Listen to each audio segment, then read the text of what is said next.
French Connection 2 saw John Frankenheimer adopt that budding new wave style, exemplified in part by the first French Connection, William Friedkin's employment of documentary-esque photography in order to transmit an engrossing fluidity to the actions.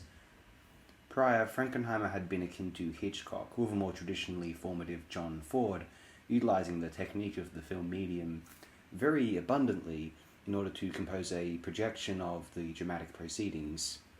It was very elaborate, mildly baroque, and rooted in a desire to communicate a theatrical drama at heart.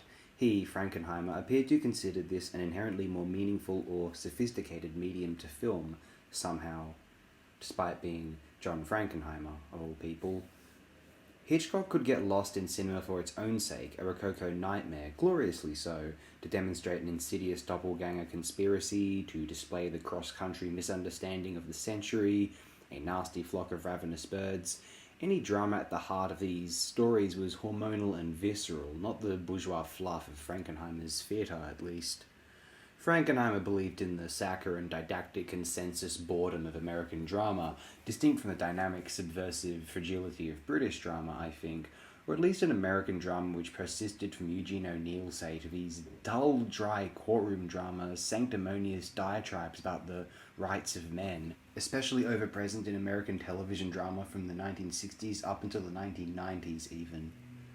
Film for its own sake didn't interest Frankenheimer, at least not until Ronin, as I guess he had finally gotten around to viewing, according to him, The Battle of Algiers, 1966 film. No. Algeria is French. The war can be won.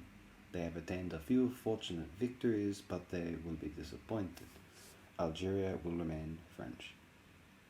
Even in the opening days of 1962, no. Algeria will remain French. The war will be won. It is only a matter of time. Indeed it was. Anyway, French Connection 2 features Frankenheimer exploring the Hollywood New Wave whilst indulging in his actor man fantasies as Gene Hackman delivers possibly his finest outing, outside of Coppola's The Conversation certainly, suffering from extremely brutal heroin withdrawal. Friedkin could have directed this exact film and repeated himself, and we might not have gotten Exorcist or Sorcerer, so I'm glad he didn't, obviously, although he chose not to. He would have gotten bored. So the approximation of Friedkin's revolutionary style, inspired by the politically minded 1969 classic Z, of course, via Frankenheimer, makes French Connection 2 a far more interesting piece of film direction than it could be otherwise, especially ensured by Frankenheimer's great technical prowess as a filmmaker. I'm on board with French Connection 2, through and through.